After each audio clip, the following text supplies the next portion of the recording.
فاعوذ باللہ من شرور انفسنا ومن سیئات اعمالنا من یہد اللہ فلا مضل لہ ومن یضلل فلا ہادی لہ واشہد ان لا الہ الا اللہ وحدہ لا شریک لہ واشہد ان محمدا عبدہ ورسولہ اما بعد فإن خیر الحدیث کتاب اللہ وخیر الہدی ہدی محمد صلی اللہ علیہ وسلم وشر الامور محدثاتها وكل محدثة بدعة وكل بدعة ضلالة وكل ضلالة في النار اعوذ باللہ السمیع العلیم من الشیطان الرجیم من حمزہ ونفخہ ونفثہ بسم اللہ الرحمن الرحیم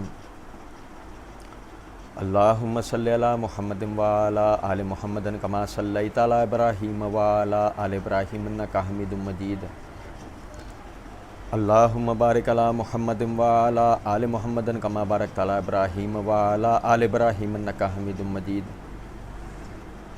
رب اشرح لی صدری ویسر لی امری واحلل عقدۃ من لسانی یفقہوا قولی رب زدنی علما۔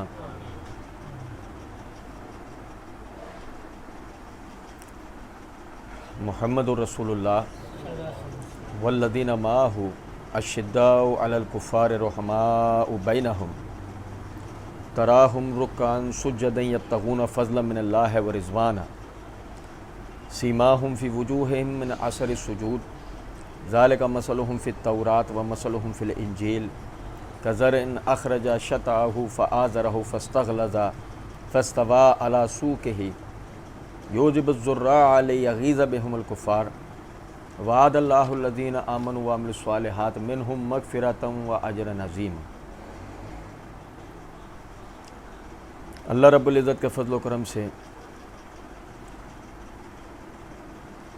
صحابہ کرام رضوان اللہ علیہم اجمعین کی معرفت اور فضیلت کے حوالے سے سلسلہ وار ہم یہ پڑھ رہے تھے سورہ فتح کی آیت نمبر 29 کی تفسیر اور تشریح میں۔ اللہ رب العزت نے صحابہ کرام رضوان اللہ علیہم اجمعین کو جو مقام و مرتبہ عطا کیا، کم علمی اور ناسمجھی کے باعث لوگوں نے اس مقام کی وہ قدر نہیں کی جو قدر کرنے کا حق تھا۔ ہم مختلف زاویوں سے اس مقام اور منصب کو سمجھ رہے ہیں کہ اللہ رب العزت نے صحابہ کرام رضوان اللہ علیہم اجمعین کو جو فضیلت جو اہمیت عطا کی ہے اس کی وجہ کیا ہے۔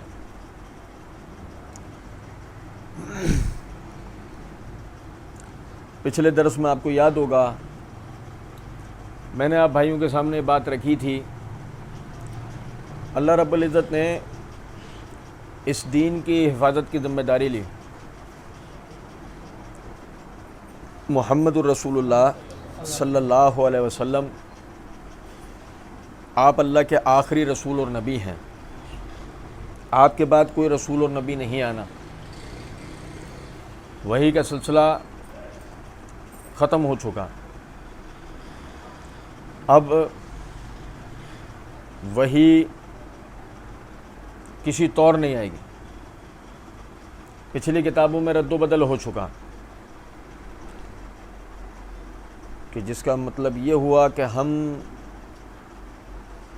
اگر ہدایت کی پیروی کرنا چاہیں تو ہدایت کی پیروی صرف اور صرف اس دین میں ہے جو محمد الرسول اللہ صلی اللہ علیہ وسلم پر نازل ہوا۔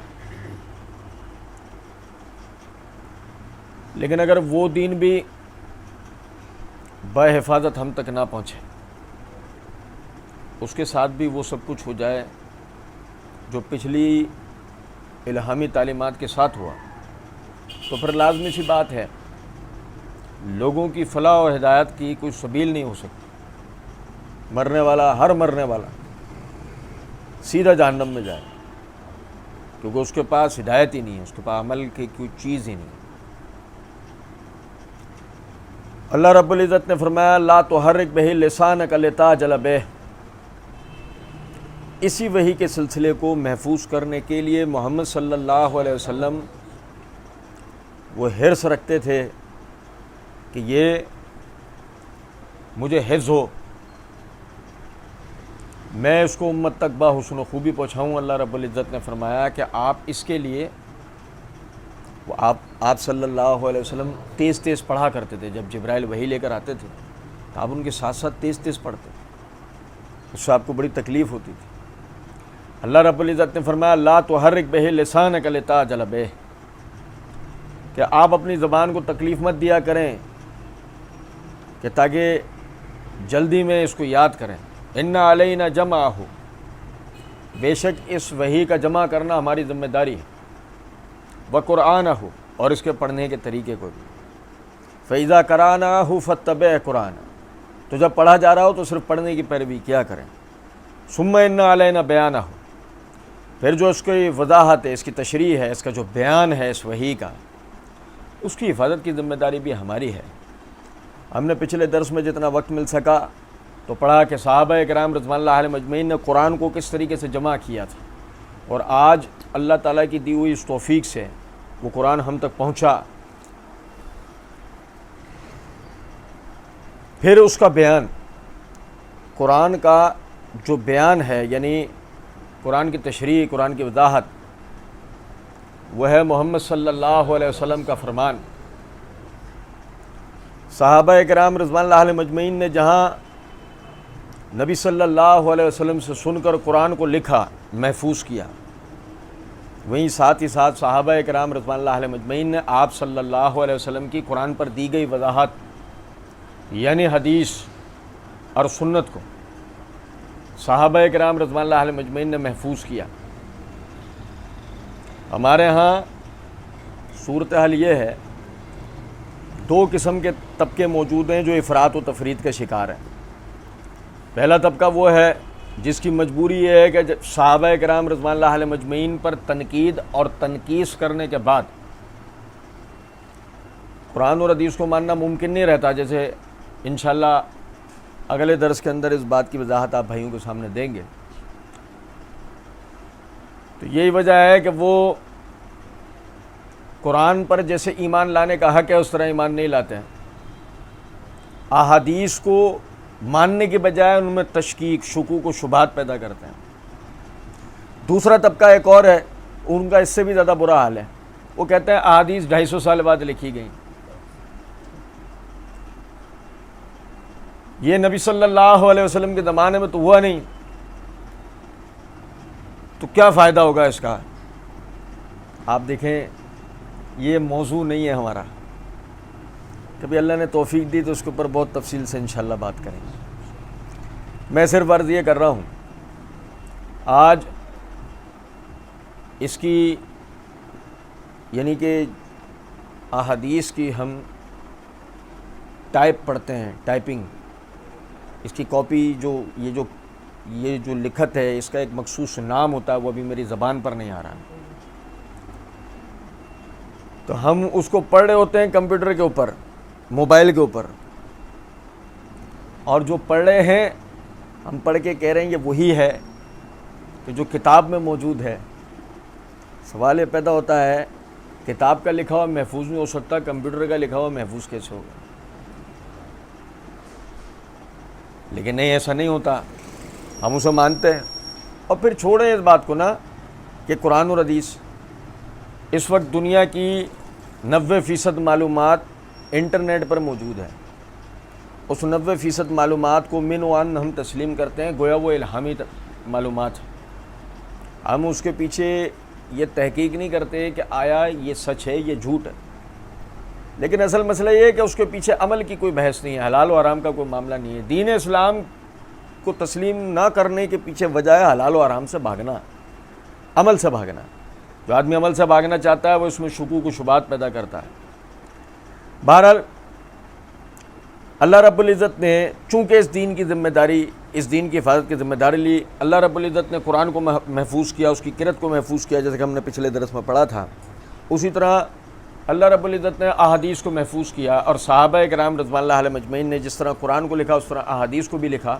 یہ میرے ہاتھ میں سے بخاری ہے، اس صحیح بخاری میں کتاب فضائل المدینہ کے اندر امام بخاری رحمۃ اللہ علیہ نے باب قائم کیا، باب حرم المدینہ۔ اس کے تحت حدیث نمبر 1870 ہے، علی رضی اللہ تعالی عنہ، امیر المومنین علی بن ابی طالب رضی اللہ تعالی عنہ۔ میں بات آگے لے آنے سے پہلے آپ بھائیوں کو ایک بات بتاؤں، تھوڑا سا دیکھیں، پھر وہی بات، یہاں سے جاگنے کی ضرورت ہوتی ہے اور توجہ کرنے کی ضرورت ہوتی ہے۔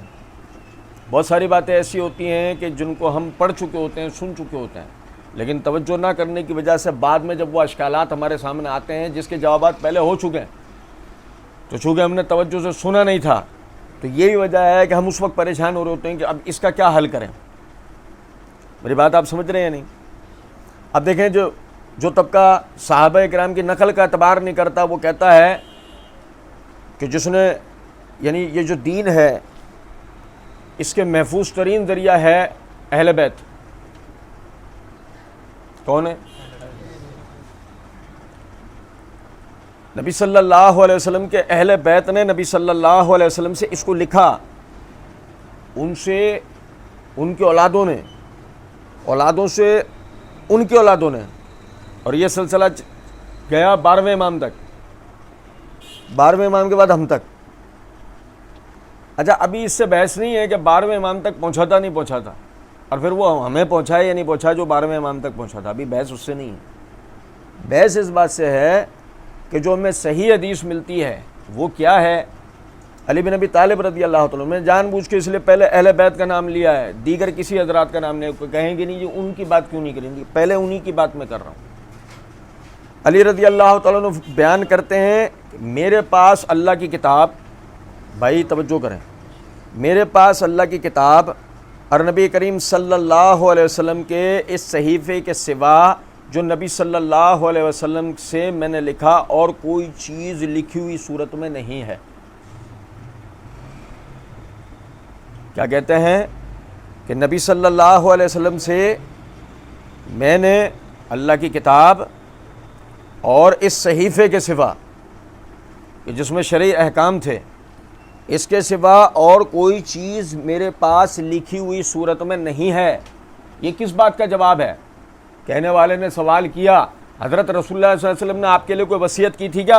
اور بھائی میرے، وہ وصی رسول اللہ سنتے ہیں نا ہم کلمے کے اندر، یار لوگ سنا رہے ہوتے ہیں ہمیں۔ کہنے والے نے، کرنے والے نے یہی سوال کیا تھا کہ آپ کے پاس کوئی خلافت وغیرہ کے حوالے سے کوئی رسول اللہ صلی اللہ علیہ وسلم نے آپ کو کوئی وصیت کی تھی؟ علی رضی اللہ تعالیٰ نے جواب میں کہتے ہیں، اللہ کی کتاب اور اس صحیفے کے سوا، وہ صحیفہ جس میں آپ نے احادیث لکھی، اس کے سوا میرے پاس کچھ بھی لکھا ہوا موجود نہیں ہے۔ جہاں اس سے ہمیں اور بہت ساری چیزیں سیکھنے کو ملتی ہیں، وہیں ساتھ ہی ساتھ یہ بات بھی سیکھنے کو ملتی ہے کہ علی بن ابی طالب رضی اللہ تعالیٰ نے نبی صلی اللہ علیہ وسلم سے حدیث کا ایک صحیفہ لکھا، اللہ کی کتاب کو لکھا اور حدیث کا ایک صحیفہ لکھا۔ پھر دیکھو ایک اور میں آپ کو بات بتاؤں، اگر امام بخاری کی نقل کا اعتبار نہ رہتا تب محمد بن یعقوب کلینی کی نقل کا اعتبار کون سا ہوگا؟ اب میری بات کو سمجھو میں کیا کہہ رہا ہوں۔ اگر بخاری کی مرویات نہیں لی جائیں گی، ابو بکر عمر عثمان و علی کی لی جائیں گی، تو ہم کہتے ہیں محمد بن یعقوب کلینی کی بھی نہیں لی جائے گی، پھر علی بن ابی طالب والا صحیفہ لاؤ۔ بات آپ سمجھ رہے ہیں یا نہیں؟ دیکھو توجہ کریں، موبائل کینسر ہے، اس کو چھوڑ دیں۔ پھر کسی کے ذہن میں کوئی اشکال رہ جائے تو میں آپ کو ایک ایسی چیز بتاتا ہوں جس کے بعد مردے شام ہونے کا انتظار نہیں کرتے، صبح ہی نیپال سے اٹھ کر آ جاتے ہیں۔ یہ میرے ہاتھ میں سن نسائی ہے، سن نسائی کتاب القسامہ، اس میں باب ہے باب سکوت القعود من المسلم للکافر، اس کے تحت حدیث نمبر 4753 ہے۔ توجہ سنیے گا، مالک بن حارث اشتر نخعی روایت کرتا ہے۔ بھائی کون روایت کرتا ہے؟ وہ یہ پیر صاحب ہیں محمد علی انجینئر کے، رہنے دو باتیں نہیں کرو، سنو توجہ سے۔ مالک بن حارث اشتر نخعی پیر صاحب ہیں محمد علی مرزا کے، ان کے رضی اللہ تعالی عنہ ہیں۔ یہ مالک اشتر روایت کرتا ہے کہ علی رضی اللہ تعالی عنہ نے کہا، لوگوں میں جو مشہور ہو گیا ہے جو سنتے ہیں کہ اگر رسول اللہ صلی اللہ علیہ وسلم نے کوئی خاص بات، یعنی جو لوگوں میں مشہور ہو گیا ہے کہ آپ کو کوئی وصیت وغیرہ کی ہے، نبی صلی اللہ علیہ وسلم نے کوئی خاص بات اگر آپ کو بتائی ہے تو ہمیں بیان کریں۔ مالک اشتر کہہ رہا ہے علی رضی اللہ تعالیٰ عنہ سے، علی رضی اللہ تعالیٰ عنہ نے فرمایا مجھے نبی صلی اللہ علیہ وسلم نے کوئی خاص بات نہیں بتائی، کوئی خلافت، کوئی وصیت، کچھ نہیں، مجھے نبی صلی اللہ علیہ وسلم نے کوئی خاص بات بتائی نہیں، جو اوروں کو نہ بتائی ہو، جو کچھ مجھے پتا ہے وہ سب کو پتا ہے۔ اس کے بعد کہتے ہیں مگر میری تلوار کے غلاف میں کتاب ہے، میری تلوار کی نیام میں ایک صحیفہ ہے، کتاب ہے۔ وہ کہتا ہے کہ میں نے اس کو دیکھا تو اس میں یعنی احکامات دیت وغیرہ لکھے ہوئے تھے، یعنی احادیث دیت کے احکامات وغیرہ کی احادیث اور دیگر جو احکامات ہیں ان کی احادیث لکھی ہوئی تھی۔ تو میرا اس روایت سے اور بہت ساری چیزیں سیکھنے کو ملتی ہیں، لیکن بنیادی طور پر جو بات بتانے کی تھی وہ یہ کہ علی بن ابی طالب رضی اللہ تعالی عنہ انہوں نے نبی صلی اللہ علیہ وسلم سے احادیث کو لکھا ہے، ٹھیک ہے۔ پھر اس کے بعد آپ دیکھیں یہ میرے ہاتھ میں سن دارمی ہے، سن دارمی کی جلد نمبر 1 کا صفحہ نمبر 198 کے اوپر یہ امام دارمی رحمۃ اللہ علیہ نے مقدمہ کے حدیث نمبر 528 کے تحت روایت بیان کی ہے۔ اچھا دیکھیں وہ جو سند ہے نا اہل بیت والی، وہ کس طریقے سے ہے کہ علی بن ابی طالب رضی اللہ تعالیٰ عنہ نے رسول اللہ صلی اللہ علیہ وسلم سے سیکھا، علی سے سیکھا، حسن اور حسین دونوں نے، حسین سے سیکھا زین العابدین نے، زین العابدین سے سیکھا امام باقر نے، امام باقر نے سے یعنی ان سے سیکھا امام جعفر نے۔ اچھا بات آگے لے آنے سے پہلے یہاں پہ کسی کا بھی سر ایسے کھجاتا نہیں ہے۔ علی سے سیکھا کس نے؟ حسن اور حسین نے۔ اچھا حسین سے سیکھا زین العابدین نے، تو حسن سے کس کون روایت کرتا ہے؟ حسن سے۔ حسن کی مرویات کہاں ہیں بھائی؟ جو ہمارے ہاں وہ دوسری والی جو فقہ ہے، وہ جو ہمارے یہاں ٹی وی پہ ڈرامہ ہوتا ہے آپ کے ہاں کیا ہے، آپ کے ہاں کیا ہے، تو وہ جو دوسری والی ہمارے ہاں فقہ ہے تو اس کی جو سند ہے وہ سند تو اس طرح ہے، وہ علی بواست یعنی حسین، حسین سے نیچے زین العابدین، زین العابدین سے نیچے باقر، جعفر، موسیٰ کاظم، وہ اس طرح سند ہے۔ اب سوال یہ پیدا ہوتا ہے کہ علی بن ابی طالب رضی اللہ تعالیٰ عنہ سے اگر پنجتن والی بات بھی لی جائے تو سیکھنے والے دو حضرات حسن و حسین رضی اللہ تعالیٰ عنہما، حسین کی مرویات زین العابدین روایت کر رہے ہیں بقول آپ کے، حسن کی مرویات کہاں ہیں؟ ان کی روایتیں کدھر ہیں؟ او بھائی میرے سمجھو میں کیا کہنا چاہ رہا ہوں۔ مسئلہ سارا یہ ہے حسن رضی اللہ تعالیٰ عنہ وہ انہوں نے معاویہ رضی اللہ عنہ کی بیعت کر لی تھی، تو وہ میں نہیں کہتا ہوں ناراض ہو جائیں گے، تو جب سے ناراض ہوں، نہیں سمجھو کچھ بات کو۔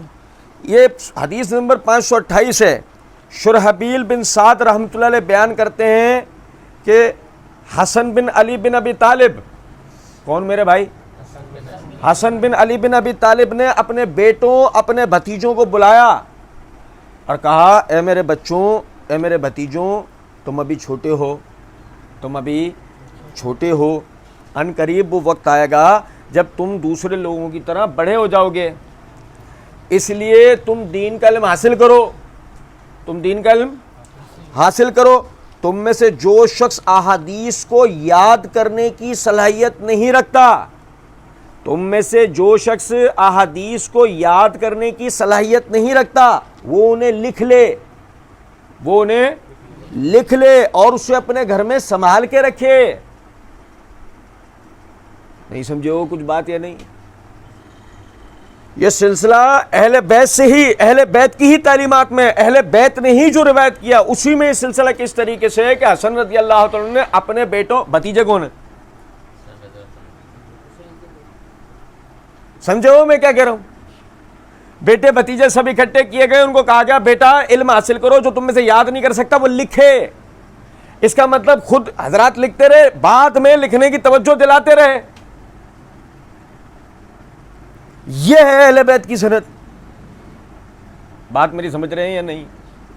یہ وجہ ہے کہ ہمارے اہل سنت کی کوئی بھی کتاب جو کہ مسند طرز کے اوپر لکھی ہوئی ہے، مسند طرز سے مراد وہ حدیث کی کتاب کہ جس میں ایک محدث صحابہ کی، ایک صحابی کی تمام مرویات ایک جگہ اکٹھی کرتا ہے، اس کو تمام شاگردوں کی جو مرویات ہوں گی، وہ چاہے کسی بھی موضوع سے متعلق ہو، نماز، روزہ، حج، زکوٰۃ، عقیدہ، کسی بھی چیز کے حوالے سے ہو، وہ اس کو ایک جگہ پر بیان کرتے ہیں، پھر اگلے صحابی کی دوسری جگہ، پھر تیسری جگہ، اس طرح۔ اب اگر صرف مسانید دیکھ لی جائیں، یعنی اہل سنت حضرات کی حدیث کی کتابوں میں صرف مسانید دیکھ لی جائیں، تو آپ کو حسن بن علی بن ابی طالب رضی اللہ تعالیٰ عنہ کی مرویات مل جائیں گی۔ چھوٹے میں چھوٹی کتاب مسند احمد دیکھ لیں۔ عرض کرنے کا میرا مطلب ہے علی نے لکھا، علی نے احادیث کو جمع کیا، حسن نے احادیث کو جمع کیا رضی اللہ تعالیٰ عنہما۔ پھر اس کے بعد دیکھیں، یہ میرے ہاتھ میں طبقات الکبریٰ امام ابن سعد کی، اس کی یہ جلد نمبر 2 کا صفحہ نمبر 407 ہے۔ ابو معبد رحمۃ اللہ علیہ سے مروی ہے، وہ کہتے ہیں کہ میں نے عبداللہ بن عباس رضی اللہ عنہ کو کہتے سنا، کون؟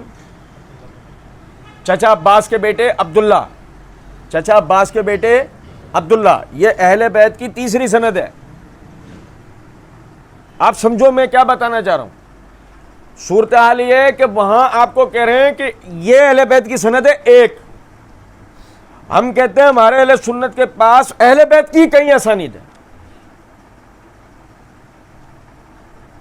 علی کے الگ، حسن کے الگ، حسین کے الگ، فاطمہ کے الگ۔ اب میری بات سمجھ رہے ہیں؟ یہ تو ایک گھر کا ہے، پھر جعفر کے گھرانے والے الگ ہیں، عباس کے گھرانے والے الگ ہیں، حارث کے گھرانے والے الگ ہیں، عقیل کے گھرانے والے الگ ہیں، رضوان اللہ علیہ مجمعین۔ ابو معبد سے مروی ہے کہ میں نے عبداللہ بن عباس رضی اللہ عنہ کو کہتے سنا کہ مجھ سے کبھی کسی شخص نے کوئی حدیث بیان نہیں کی جو میں نے اس سے پوچھ نہ لی ہو۔ میں ابی بن کعب کے دروازے پر آتا تھا، وہ سوتے ہوتے تھے، میں ان کے دروازے پر انتظار کرتے کرتے سو جاتا تھا، اگر انہیں میری موجودگی کا علم ہو جاتا تو وہ میرے اس مرتبے کی وجہ سے جو رسول اللہ صلی اللہ علیہ وسلم کی وجہ سے تھا، اہل بیت میرے اس مرتبے کی وجہ سے ضرور پسند کرتے کہ انہیں میرے لیے نیند سے اٹھایا جائے، لیکن میں ناپسند کرتا تھا کہ میری وجہ سے ان کی نیند خراب۔ یہ ابی بن کعب کون ہے؟ پچھلا درس اگر آپ کو یاد ہو، نبی صلی اللہ علیہ وسلم کے کاتبین میں سے ہیں، آپ سے قرآن کو لکھا، آپ سے احادیث کو لکھا۔ سنیں ذرا بات کو۔ اب چونکہ عبداللہ بن عباس رضی اللہ عنہ عمر میں چھوٹے تھے، بھائی نبی صلی اللہ علیہ وسلم کے انتقال کے وقت ان کی عمر 13-14 سال تھی، تو یہی وجہ ہے کہ ابی بن کعب وغیرہ دیگر جو معمر صحابہ تھے ان سے بھی دین سیکھتے تھے، نبی صلی اللہ علیہ وسلم کے علاوہ ان حضرات سے بھی دین سیکھتے تھے۔ اب دیکھو اپنا جذبہ بتا رہے ہیں کہ میں احادیث کو لکھتا تھا، اور کیسے لکھتا تھا کہ ابی بن کعب جیسی شخصیت، میں ان کے بھی دروازے پہ جا کر اس انتظار میں بیٹھا رہتا تھا کہ اٹھیں اور مجھے پڑھائیں، بتائیں۔ سلمی سے مروی ہے کہ میں نے عبداللہ بن عباس رضی اللہ عنہ کو اس حالت میں دیکھا کہ ان کے ہمراہ چند تختیاں تھیں، ان کے ہمراہ چند تختیاں تھیں جن پر وہ رسول اللہ صلی اللہ علیہ وسلم کے سنتوں کو ابو رافع سے پوچھ پوچھ کر لکھ رہے تھے۔ کون کون میرے بھائی؟ عبداللہ بن عباس رضی اللہ عنہ۔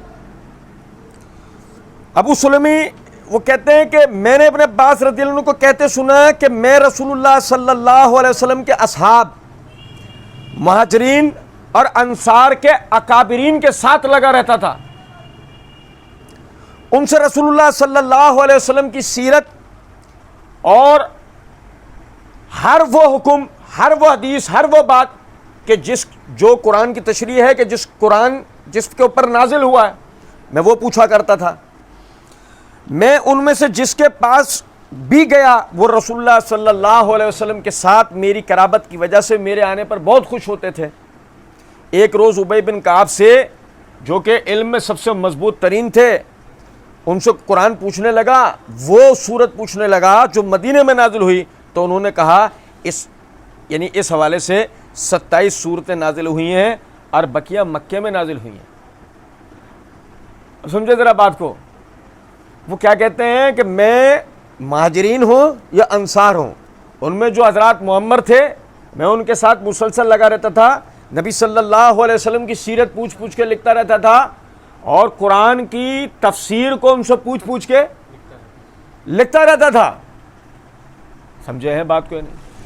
یہی وجہ ہے کہ آپ دیکھیں کہ تفسیر میں جو حضرات سب سے پہلے گنے جاتے ہیں، عبداللہ بن مسعود رضی اللہ تعالیٰ عنہ، ابی بن کعب رضی اللہ تعالیٰ عنہ اور عبداللہ بن عباس. امت میں انہیں بحور العلم کا جو ہے لقب دیا گیا ہے، یعنی علم کا سمندر. کس اعتبار سے؟ کہ قرآن کی تفسیر کے حوالے سے وہ قرآن کی تفسیر، یعنی اگر تفسیر بالمعصور ہو، حدیث کے مطابق تفسیر ہو، یعنی حدیث والی تفسیر ہو، وہ تفسیر ہی نہیں ہو سکتی کہ جو ابن عباس رضی اللہ عنہ سے منقول نہ ہو. وہ آپ سمجھیں یہ کیا ہے؟ یہ احادیث کو، قرآن کی تفسیر کو نبی صلی اللہ علیہ وسلم اور آپ کے حساب سے لکھنے والے اہل بیت. سنیں یہ سند کہاں ہے؟ علی کی سند، حسن کی سند، یہ سند یہ کہاں ہے؟ اور نقطہ سمجھیں، یہ ہے صحابہ کرام کا مقام. اور بھائی میرے توجہ سنیں، اہل بیت دین کس سے سیکھ رہے ہیں؟ سو گئے؟ اور بھائی اہل بیت دین کس سے سیکھ رہے ہیں؟ صحابہ کرام رضوان. سمجھ رہے ہیں بات کو؟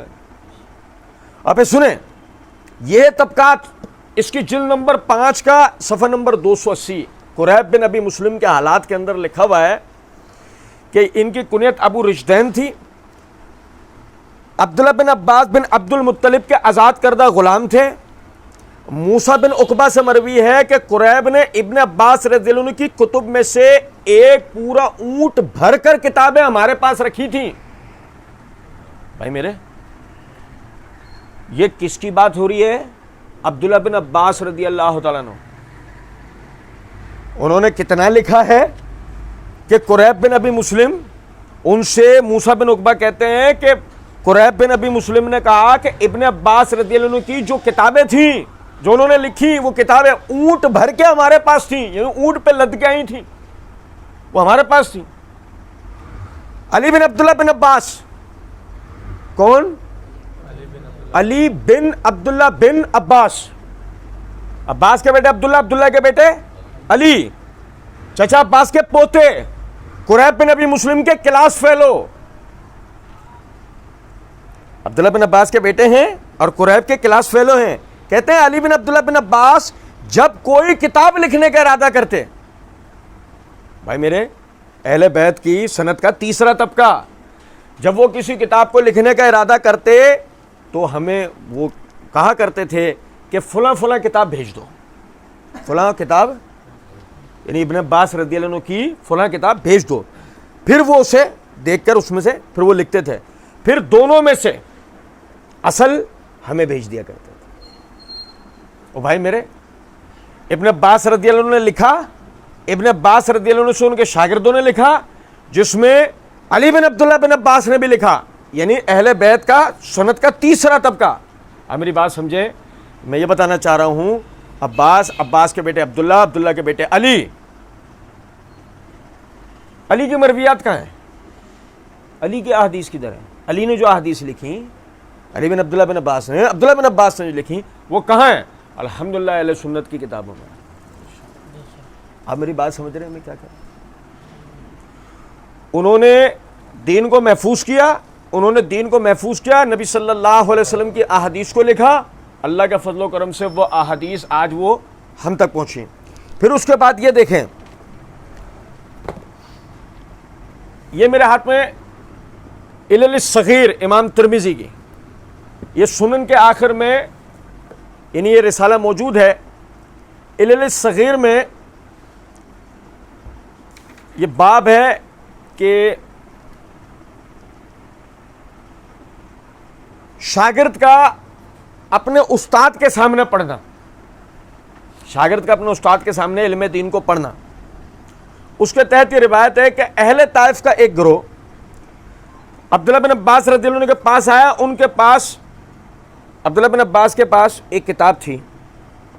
ابن عباس رضی اللہ عنہ، یعنی ان کے پاس ایک کتاب، جب عبداللہ بن عباس ان سے وہ کتاب لے کر پڑھنے لگے اور بعض الفاظ کو آگے پیچھے یعنی کریکٹ کرنے لگے, یہ صحیح نہیں لکھا ہوا, اس کو ایسے لکھو. پھر فرمانے لگے میں آنکھوں کی تکلیف میں مبتلا ہوں, یعنی دیکھنے میں تھوڑی مجھے مسئلہ ہو رہا ہے, لہذا تم مجھے پڑھ کر سناؤ. تو اگر تم نے مجھے پڑھ کے سنایا, جیسا تم نے پڑھا وہ صحیح ہوگا, میں بیان کر دوں گا کہ یہ صحیح ہے یا غلط ہے. پہلے اس مجھ سے کتاب کو لیا, دیکھا, پھر اس میں کریکشن کی. کریکشن کرنے کے بعد کہا اب پڑھو, پھر میں بتاؤں گا تمہیں صحیح لکھا ہے یا غلط لکھا ہے. اب میرا اس روایت کو بیان کرنے کا مقصد کیا ہے؟ اب بھائی مکہ مدینہ میں نہیں لکھا جا رہا ہے, صحابہ کے زمانے میں طائف میں لکھا جا رہا ہے. مکہ مدینہ میں ہی صحابہ لکھ نہیں رہے اس دین کو, طائف میں بھی لکھ رہے ہیں. یہاں تک کہ طائف سے شاگردوں کا, لڑکوں کا, لوگوں کا ایک گروہ آتا پڑھنے مکہ میں, ان سے ملتا ہے, تو ان کے پاس ایک کتاب ہوتی ہے جو انہوں نے وہاں پر صحابہ سے پڑھی. عبداللہ بن عباس رضی اللہ عنہ کہتے ہیں لاؤ مجھے دکھاؤ. دیکھا, اس میں الفاظوں کی کریکشن کی اور کہا کہ مجھے دیکھنے میں پریشانی ہو رہی ہے, لہذا تم میرے سامنے اس کو پڑھو, پھر میں تمہیں بتاؤں گا تم نے کتنا صحیح لکھا ہے غلط لکھا ہے. میرا یعنی آپ سمجھے ذرا اس بات کو کہ ہمارا تو مسئلہ یہ ہے کہ ہم تھوڑا دیر سمجھے ذرا اس بات کو. یہ واقعہ کربلا جو ہے نا, حادثہ کربلا, ثانیہ کربلا, بہت بڑا جو نا اس امت کے لیے بہت بڑا ثانیہ, بہت بڑا نقصان ہے اس امت کو جو پہنچا, جس کے لیے دوسری تمام چیزوں کو ایک طرف کر کے صرف ایک چیز دیکھی جائے, وہ یہ کہ آج امت دو ٹکڑوں کے اندر تقسیم ہو گئی. سب سے بڑا نقصان یہ ہوا. لیکن میری ایک بات کو سمجھیں, مسئلہ یہ ہے اس سے آگے بھی ہیں جہاں, اور ہم مطلب یہ بھی تو دیکھیں نا, دین ہمارا اس سے پہلے بھی تو ہے نا کچھ. کیا ایسی بات ہے کہ ہم صرف اسی کے اندر لگے ہوئے ہیں کہ ہمیں بتایا جائے جمل, صفین, نہروان, کربلا, واقعہ ہرا, ہمیں یہی ساری چیزیں بتائی جائیں, اور اس سے پہلے وہ جو اس دین کے بزرگوں کی جو اس دین کے لیے قربانیاں ہیں ان کا ذکر تک نہ کیا جائے. نتیجہ کیا نکل کر آیا؟ نتیجہ وہ نااہل کم ظرف لوگ پیدا ہوئے کہ جن کو نہ تو اپنے دین کا پتہ, نہ اپنے بزرگوں کی قربانیوں کا. آج وہ سنو ذرا بات کو, آج کیفیت ہماری یہ ہے, ابراہم لنکن, ہیلن کیلر, چی گویرا, سنو, چی گویرا, یہ ان جیسے لوگ ہمارے ہیرو بن گئے, اور جو ہیرو تھے وہ ولن بن گئے. کچھ بات آ رہی ہے سمجھ میں؟ نہیں پڑھیں گے انشاءاللہ. اور بھی یہ میرے ہاتھ میں ابو داؤد ہے. ابو داؤد کے اندر امام ابو داؤد نے کتاب الزکوٰۃ کے اندر یہ باب فی زکوٰۃ الصائمہ کے تحت حدیث نمبر, یعنی جلد کے ترتیب کے مطابق حدیث نمبر 1555 ہے کہ ابن شہاب زہری رحمۃ اللہ علیہ کہتے ہیں ھذہ نسخۃ کتاب رسول اللہ صلی اللہ علیہ وسلم الذی کتبہ فی صدقۃ. میں جو تمہیں اب کتاب دکھا رہا ہوں یہ وہ کتاب ہے جو نبی صلی اللہ علیہ وسلم نے صدقے کے احکامات پر لکھوائی. اور بھائی میرے بھائی توجہ کر رہے ہیں, میں جو اب تمہیں کتاب دکھا رہا ہوں, ابن شہاب زہری رحمۃ اللہ علیہ اپنے شاگردوں کو مخاطب کر کے کہہ رہے ہیں میں تمہیں اب جو کتاب دکھا رہا ہوں یہ وہ کتاب ہے جو نبی صلی اللہ علیہ وسلم نے اپنی صدقے کے جو احکامات کے اپنے جو فرامین ہیں, اپنی جو احادیث ہیں وہ لکھوائیں. اور یہ لکھنے والے کون تھے؟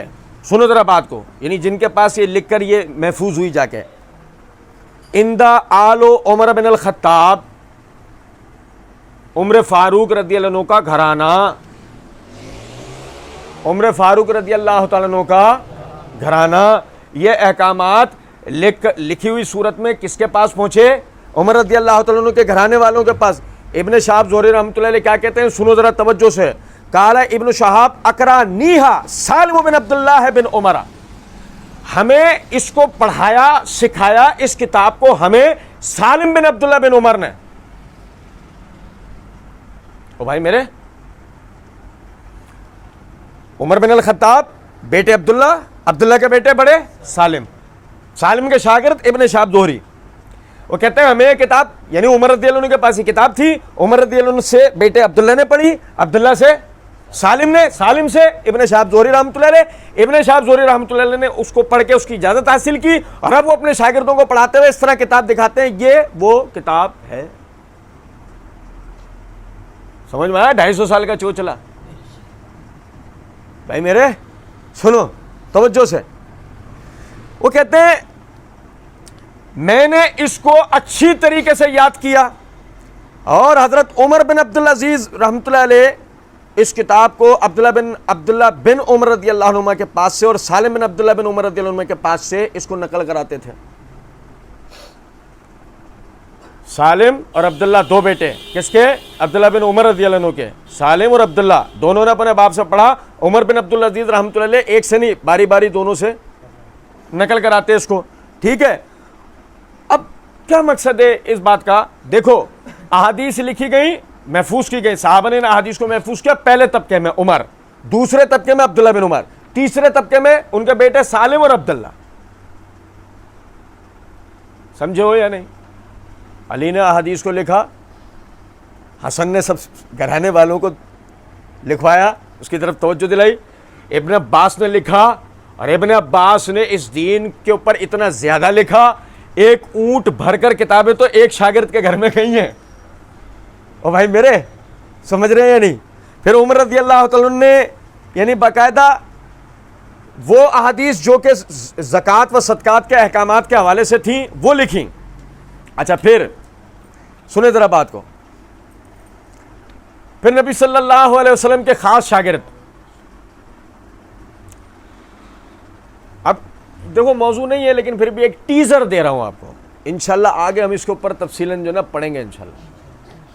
ابو بکر عمر و عثمان و علی، یہ معاویہ وغیرہ جتنے حضرات ہیں نا، عمار بن یاسر، ابو عبیدہ بن جراح، سعد بن ابی وقاص، مغیرہ بن شعبہ وغیرہ جتنے حضرات، ان سے دشمنی کے پیچھے ایک وجہ ہے. ان کی تنقیص ہو، ان پہ تنقید کرنے کے پیچھے ایک وجہ ہے بڑی اہم. پڑھیں گے ہم انشاءاللہ. اور ابھی آپ کو یاد ہوگا پچھلے دنوں سوشل میڈیا پہ ایک ندوی صاحب کا بیان آ رہا تھا. اچھا ہمیں محمد علی مرزا جیسے لوگ ہیں نا تھوک کے بھاؤ ملے ہوئے ہیں. مطلب ایسے ہیں کہ لوٹا دو تو 4 فری ملتے ہیں. اگر مثال کے طور پہ 3 ڈبے والے کو لوٹا اگر دے دو تو وہ 4 جیسے ہمیں فری دے کر جاتا ہے. تو یہ ہمیں انڈیا پاکستان میں بھرے پڑے. ہر آدمی کا ایک ہی کام ہے، اپنی ریٹنگز بڑھانے کے لیے، اپنے آپ کو مشہور کرنے کے لیے وہ کیا کرتا ہے؟ جو ذلیل سے ذلیل تر کام کر کے دکھا سکتا ہے نا وہ دکھاتا ہے. پچھلے دنوں ایک ندوی صاحب، میں پورا نام نہیں لے رہا ہوں، آپ بھائیوں میں سے جس نے دیکھا ہوگا انہیں یاد آ گیا ہوگا. انہوں نے اپنی تقریر کے دوران میں ابو ہریرہ رضی اللہ عنہ کے لیے کہا درباری ملا، اور کہا کہ اس نے حکومت وقت کے ڈر سے احکامات کو چھپایا، فلاں یہ وہ. پتہ ابو ہریرہ رضی اللہ عنہ کے بارے میں اور بھی بہت ساری اس نے باتیں کی. بہرحال ہمیں ندوی سے تو ابھی کوئی بحث نہیں ہے. ہمیں تو بحث اس بات سے ہے کہ ندوی تک، واصل بن عطا سے لے کے ندوی تک دنیا کے اندر جتنے بھی منکرین حدیث اور منکرین صحابہ گزرے ہیں، ابو ہریرہ پہ تنقید نہ کریں، ماں اپنا دودھ نہیں بخشے گی. ابو ہریرہ پہ تنقید نہ کریں، ماں اپنا دودھ نہیں بخشے اسے. بات سمجھ رہے ہیں یا نہیں میں کیا کہہ رہا ہوں؟ وجہ ہے اس. یہ میرے ہاتھ میں طبقات امام ابن سعد کی نا، اس کی یہ جلد نمبر 2 پر صفحہ نمبر 401 پر لکھا ہے. ابو ہریرہ رضی اللہ تعالیٰ عنہ فرماتے ہیں کہ نبی صلی اللہ علیہ وسلم نے فرمایا جو شخص کسی جنازے کے اوپر کھڑا رہے اس کو 1 قیرات ثواب ملتا ہے. عبداللہ بن عمر رضی اللہ تعالیٰ عنہ نے یا ابو ہریرہ رضی اللہ عنہ نے حدیث سنائی. عبداللہ بن عمر رضی اللہ تعالیٰ عنہ نے کہا ابو ہریرہ تم بہت ساری احادیث بیان کرتے ہو. عبداللہ بن عمر رضی اللہ عنہ وہ ایسا کیوں کریں وہ ہم آگے پڑھیں گے. اے ابو ہریرہ تم بہت ساری احادیث بیان کرتے ہو، چلو ذرا دیکھیں تو صحیح کہ تم کتنے یعنی اس حوالے سے امانت دار ہو. ان کا ہاتھ پکڑا ام المومنین عائشہ صدیقہ رضی اللہ تعالیٰ عنہ کے پاس لے گئے. بھائی دیکھو دین تو اہل بیت سے آتا ہے نا، دین تو کہاں لے کے گئے؟ ہاتھ پکڑے عائشہ صدیقہ رضی اللہ تعالیٰ عنہ کے اہل بیت. اب وہ ان کے پاس لے کر گئے اور کہا کہ آپ انہیں بتا دیجئے، انہیں بتائیں نبی صلی اللہ علیہ وسلم سے کیسے سنا ہے آپ نے؟ عائشہ صدیقہ رضی اللہ تعالیٰ نے ابو ہریرہ رضی اللہ عنہ کی تصدیق کی، جو سنا نا، جب وہ حدیث سنے انہوں نے تصدیق کی، ہاں یہ نبی صلی اللہ علیہ وسلم کی حدیث ہے، ایسا آپ نے کہا ہے۔ پھر ابو ہریرہ رضی اللہ عنہ نے عبداللہ بن عمر رضی اللہ عنہ کو مخاطب کر کے کہا، اے ابو عبد الرحمن، کنیت ہے عبداللہ بن عمر رضی اللہ عنہ، اے ابو عبد الرحمن، مجھے نبی صلی اللہ علیہ وسلم کا ساتھ دینے میں نہ تو زراعت نے روکا، نہ کھیتی باڑی نے روکا، اور نہ تجارت نے۔ میں نے دین کا علم حاصل کرنے کے حوالے سے نہ اپنے کام کاروبار کو ترجیح دی، نہ کھیتی باڑی کو۔ صحیح؟ کیا مطلب تھا اس کا؟ بھائی دیگر حضرات ہی کرتے تھے نا، اور ابو ہریرہ کیا کرتے تھے؟ رات دن نبی صلی اللہ علیہ وسلم کے ساتھ احادیث کو یاد کرتے تھے، لکھتے کیوں نہیں تھے وہ ہم پڑھیں گے ابھی، یاد کرتے تھے۔ اور حافظہ ایسا، دیکھو میں ابھی مجھے اللہ تعالیٰ نے دماغ میں ڈالی ابھی بات، حافظہ ایسا کہ ایک دفعہ مروان نے، ناراض تو نہیں، مروان نہ ہو، پتہ لگے چھٹ گر جائے، نہیں سمجھے؟ مروان نہ ہو، مروان نے اپنے دورہ حکومت میں ابو ہریرہ رضی اللہ عنہ کو بلوایا ابتدا میں، ان سے کہا ہمیں نبی صلی اللہ علیہ وسلم کی احادیث سنیں۔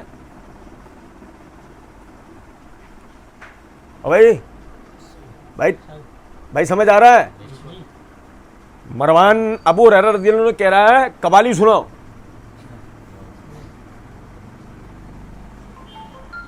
مروان ابو ہریرہ رضی اللہ عنہ کو کہہ رہا ہے نہ سناؤ، نعت قوالی سناؤ، مرثیہ سناؤ، مجلس برپا کرو، آج تو شام غریبہ بیان کر دو، فلانی بات کرو، فلانی بات کرو، فلانے فضل فلانے۔ یہ مروان کہہ رہا ہے میں نبی صلی اللہ علیہ وسلم کی احادیث سنا۔ اس کا مطلب مروان نبی صلی اللہ علیہ وسلم کی احادیث سیکھنے کی جستجو رکھتا تھا، اللہ ہمیں معاف کرے۔ یہ کہنے کے بعد پتہ نہیں ہمارے ساتھ کیا ہوگا کہ لوگ ہمیں کیا بولیں گے، مروان کے بارے میں تم نے تعریفی بات کر دی۔ بھائی تعریفی بات نہیں، میں تو ایک نقطہ بتا رہا ہوں۔ ابو ہریرہ رضی اللہ عنہ کو اور کچھ نہیں کہا کہ کیا کرو احادیث سنا، احادیث سنا ہے میں نبی صلی اللہ علیہ وسلم۔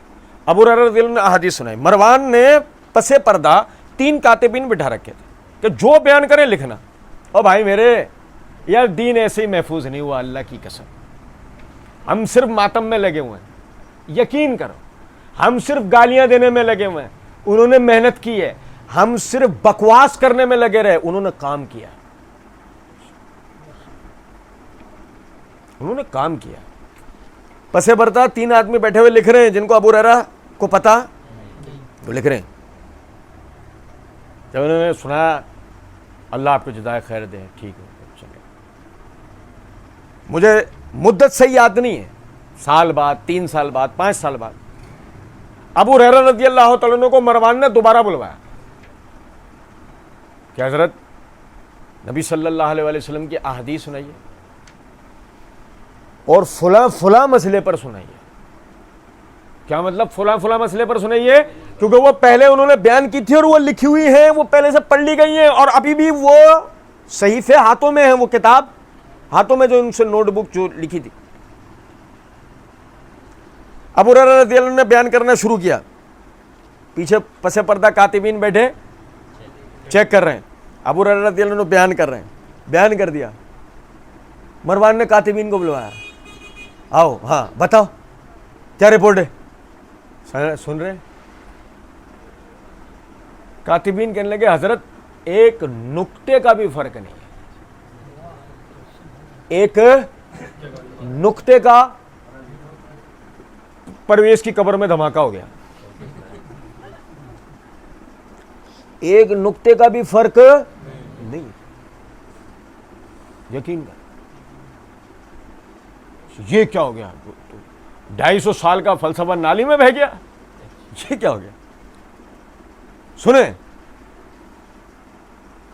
یہ ابو ہریرہ رضی اللہ تعالیٰ عنہ کہتے ہیں کہ مجھے بازاروں کی مشغولیت یا کھیتی باڑی نے نبی صلی اللہ علیہ وسلم سے احادیث محفوظ کرنے کو روکا نہیں، میں نے کرا، میں نے یہ کام کیا۔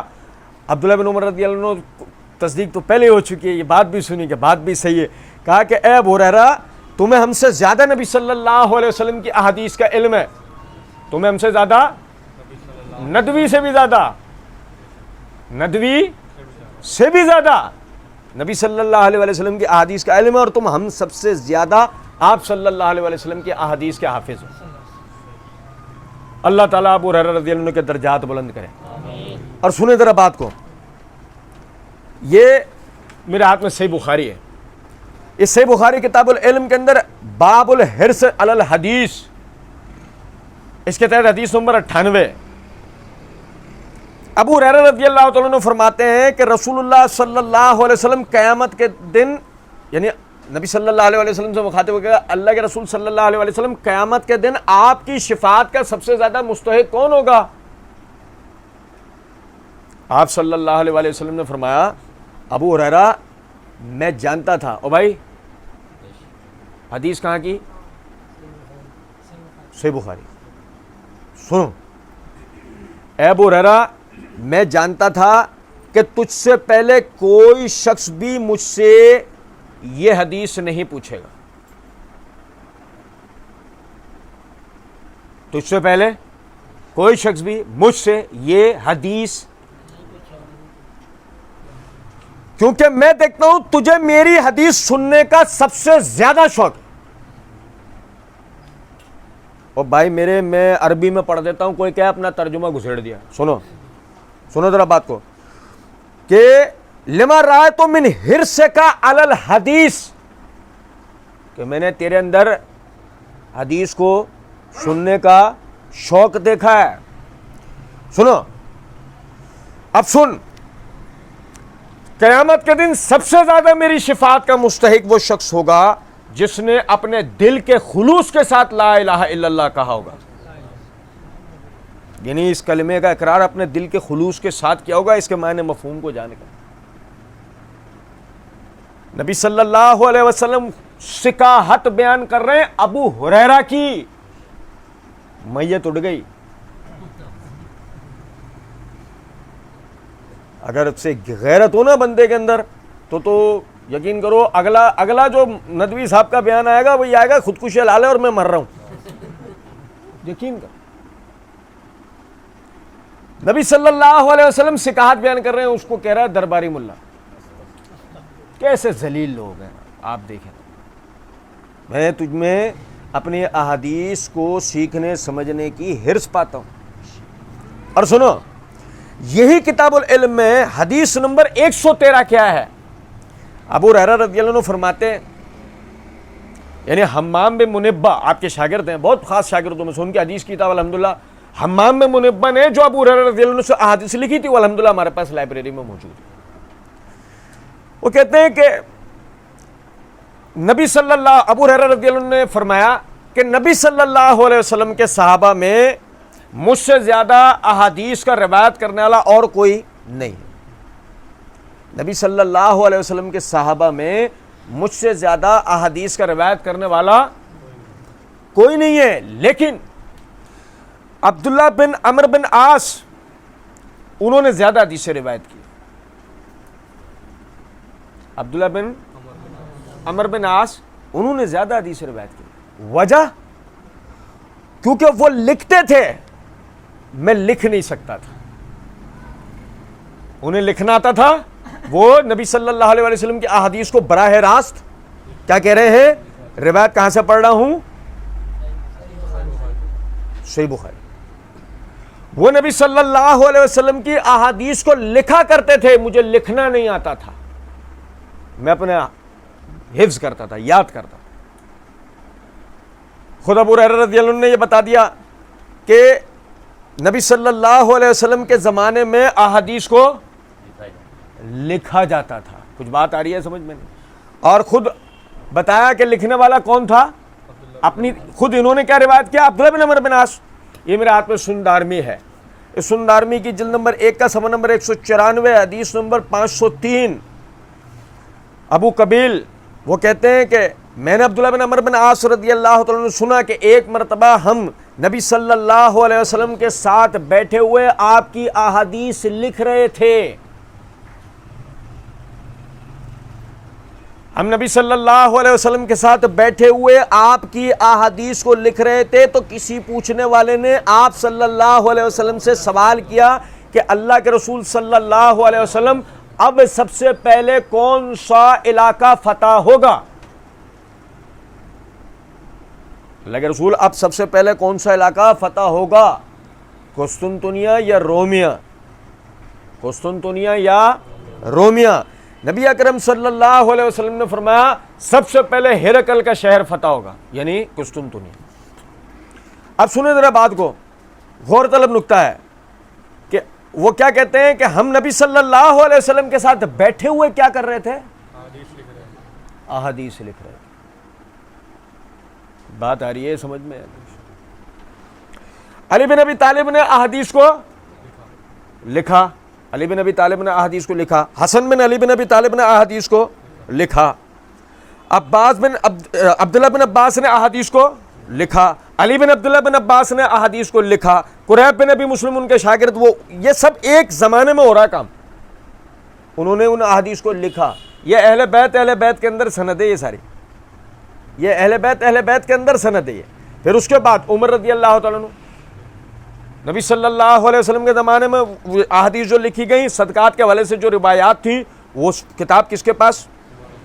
وہ ان سے پوچھی ان کے بیٹے عبداللہ سے سالم سے ابن شہاب زہری، پڑھا ہم نے صحیح. پھر اس کے بعد آپ یہ دیکھیں ابو ہریرہ رضی اللہ تعالیٰ عنہ کہ نبی صلی اللہ علیہ وسلم خود کہتے ہیں میں نے تجھے سب سے زیادہ احادیث کا حریص پایا. اور عبداللہ بن عمر رضی اللہ تعالیٰ عنہ جیسا ان کے سامنے جب حدیث بیان کی گئی کہ یہ کہاں سے سنا رہے ہو، چلو عائشہ رضی اللہ عنہ کے پاس لے کے گئے، وہ کہہ رہے ہیں آج صحیح سنا ہے اس نے. تو ابو ہریرہ رضی اللہ عنہ نے جواب میں کہا تمہاری طرح میں بازاروں میں مشغول نہیں رہا، میں نے نبی صلی اللہ علیہ وسلم سے سیکھا. صحیح. اچھا پھر اس کے بعد دیکھیں یہ عبداللہ بن عمر بن عاص سنیں، یہ میرے ہاتھ میں ابو داؤد ہے، یہ ابو داؤد کے اندر کتاب العلم، اس کے تحت امام ابو داؤد نے باب دیکھو کیا کام کیا، باب و کتابت العلم، دین کے علم کو لکھنے کا بیان، دین کے علم کو لکھنے کا بیان. اس کے تحت یعنی جلد نمبر 3 کی حدیث نمبر 250 ہے کہ عبداللہ بن عمر بن عاص رضی اللہ تعالیٰ عنہ فرماتے ہیں، یہ عبداللہ بن عمر بن عاص یہ فرماتے ہیں کہ جو بھی میں نبی صلی اللہ علیہ وسلم سے حدیث کو سنتا تھا لکھتا تھا. آپ بھائی تھوڑا سا آگے ہیں، مہمان خصوصی آ گئے، سنیں ذرا بات. میں نبی صلی اللہ علیہ وسلم سے جو بھی احادیث سنا کرتا تھا لکھا کرتا تھا. بھائی میرے سمجھ رہے؟ پھر مجھے قریش کے لوگوں نے احادیث کو لکھنے سے منع کر دیا،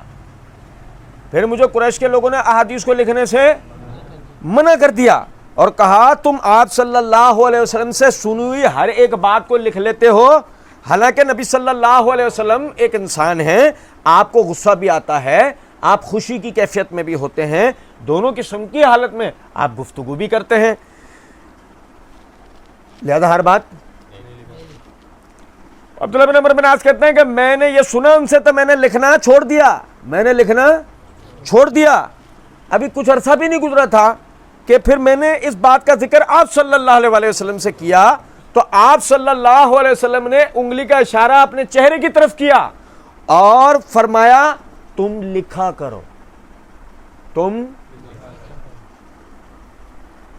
اس ذات کی قسم جس کے قبضے میں میری جان ہے، اس زبان سے سچ کے سوا اور کچھ نکلتا، حق کے سوا سچ کے سوا اور کچھ نہیں نکلتا. سنو ذرا بات کو. عبداللہ بن عمر بن عاص رضی اللہ عنہ کیا کہتے ہیں؟ سب کچھ لکھتا تھا، لوگوں نے مجھے کہا ہر بات مت لکھا کرو.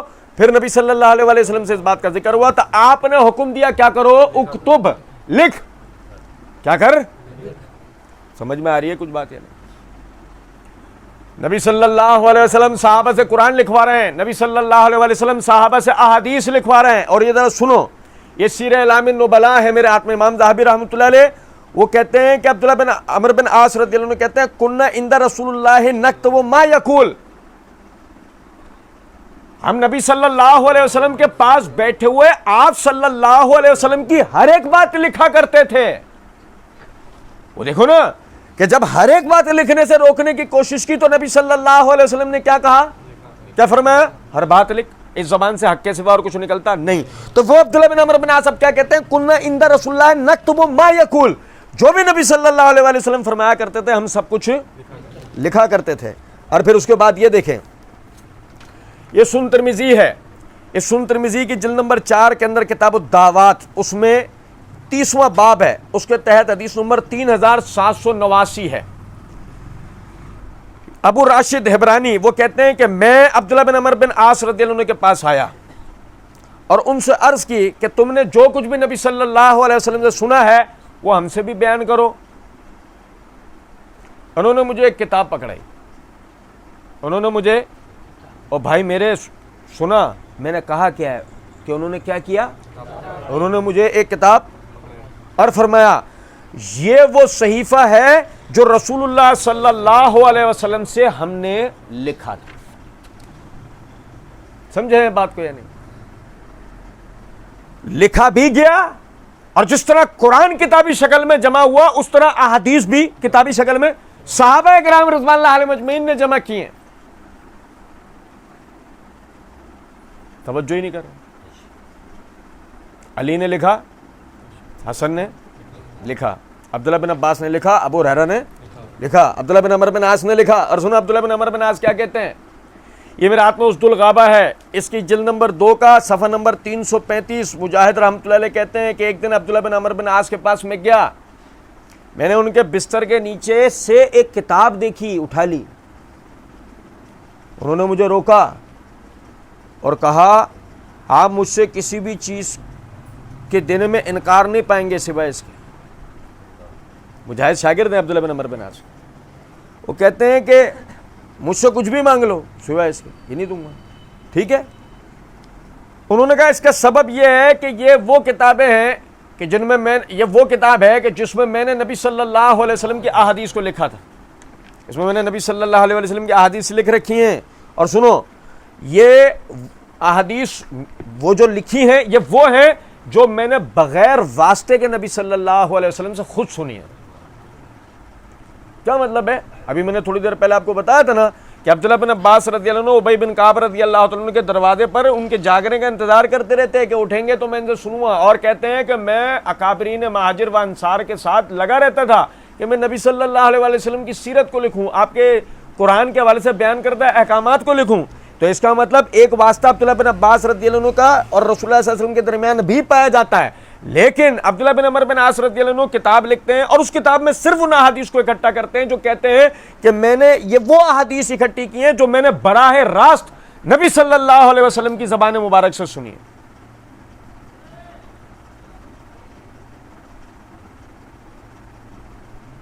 پرویز کی قبر سے مسلسل دھماکوں کی آواز آ رہی ہے، سنو۔ اور کہتے ہیں کہ اگر میرے پاس اللہ کی کتاب، رسول اللہ صلی اللہ علیہ وسلم کی حدیث کی کتاب، اور بھائی دولت دیکھو، دولت دولت دولت بتا رہے ہیں، میرے پاس اللہ کی کتاب اور نبی صلی اللہ علیہ وسلم کی حدیث کی کتاب، اور بحث کے مقام پر میری ایک زمین ہے کہ جس سے پیداوار کا ایک حصہ آتا ہے۔ اگر یہ تین چیزیں میرے پاس نہ ہونا تو پھر مجھے کوئی پرواہ نہیں ہے دنیا کی جو چاہے وہ حالت ہو جائے۔ اللہ کی کتاب میرے پاس نہ ہو، اللہ کے رسول صلی اللہ علیہ وسلم کی احادیث جو میں نے لکھی یہ میرے پاس نہ ہو، وحز کے مقام پر میری زمین ہے جس سے میرے پیداوار کا حصہ آتا ہے، یہ میرے پاس یہ نہ ہو، اگر اس کے بعد دنیا کی جو کچھ بھی حالت ہو جائے مجھے کوئی پرواہ نہیں۔ کیا ہے؟ ایسے ہاتھ نہیں لگانا، کیا ہے؟ قرآن لکھا ہے حفاظت کرتے ہیں، حدیث لکھی ہے حفاظت کرتے ہیں۔ سمجھ میں آ رہی ہے کچھ بات یا نہیں؟ اور سنو ذرا بات کو، یہ میرے ہاتھ میں الجامع اخلاق الراوی و آداب السامع خطیب بغدادی رحمۃ اللہ علیہ کی، اس کی صفحہ نمبر 238 پہ روایت نمبر 1048 ہے۔ یہ عبداللہ بن عمر رضی اللہ عنہ جو ابھی ابو ہریرہ رضی اللہ عنہ کو روک رہے تھے، کیا بہت احادیث بیان کر رہے ہو، یہ کون سی حدیث بیان کر دی؟ کچھ سمجھ میں آ رہی ہے بات یا نہیں؟ نافع رحمۃ اللہ علیہ شاگرد بیٹے ہیں عبداللہ بن عمر رضی اللہ عنہ کے، شاگرد ہیں عبداللہ بن عمر رضی اللہ عنہ کے. نافع کہتے ہیں کہ عبداللہ بن عمر رضی اللہ عنہ کے جب بھی گھر سے نکلتے تھے نا، انہ کانا لا یخرج کل غدات حتی ینظر فی کتبہ، وہ اپنے گھر سے جب بھی نکلتے تھے پہلے اپنی کتابوں کو ایک نظر دیکھ کے نکلتے، پہلے اپنی کتابوں کو ایک نظر دیکھ کے. اس کا مطلب عبداللہ بن عمر رضی اللہ عنہ نے بھی احادیث کی کتابیں لکھی، اور کس طرح ان کی حفاظت بھی ایسے کرتے، گھر سے باہر نہیں نکلتے جب تک ایک نظر ان کو دیکھ نہ لے. اور پھر سنیں ذرا بات کو، یہ سندار کتنی کی جلد نمبر 2 کا صفحہ نمبر 123 حدیث نمبر 1897. موسیٰ بن طلحہ کہتے ہیں کالا اندنا کتاب و معاذ، ہمارے پاس معاذ بن جبل رضی اللہ عنہ کی حدیث کی کتاب ہے. اور بھائی میرے معاذ بن جبل رضی اللہ عنہ کا ایک مختصر تعارف آپ کو بتاتا ہوں. نبی صلی اللہ علیہ وسلم نے انہیں مصر کی طرف بطور گورنر بھیجا تھا. نبی صلی اللہ علیہ وسلم نے ان کو مصر کی طرف بطور مفتی بھیجا تھا. نبی صلی اللہ علیہ وسلم نے ان کو مصر کی طرف بطور قاضی، بطور جج بھیجا تھا. نبی صلی اللہ علیہ وسلم نے ان کو مصر کی طرف بطور معلم بھیجا تھا. اور اس کے لیے آپ سمجھ رہے ہوں گے کہ ایک آدمی اپنی ذات کے اندر گورنر ہے، جج ہے، مفتی ہے، عالم ہے، معلم ہے، سکھائے گا بھی، احکامات بھی دے گا، عدالت بھی لگائے گا، فیصلے بھی دے گا، سزائیں بھی دے گا، سارے معاملات کرے گا. یہ آدمی ٹرینڈ کتنا ہوگا؟ چوک پہ کھڑے ہو کے کتاب دوسری کلاس کے بچے کی طرح پڑھتا ہوگا. آؤ درس ہو رہا ہے، سنو ذرا بات کو. یہ آدمی کتنا ویل ٹرینڈ قسم کا آدمی ہوگا. وہ ویل ٹرینڈ قسم کا آدمی، اس کی تربیت ہوئی دارالصفہ کے اندر، اس نے پڑھا اور رسول اللہ صلی اللہ علیہ وسلم سے آپ کی احادیث کو لکھا. آپ کی احادیث کو لکھا کیوں؟ کیونکہ جب بطور مفتی جائیں گے قانون کی کتاب،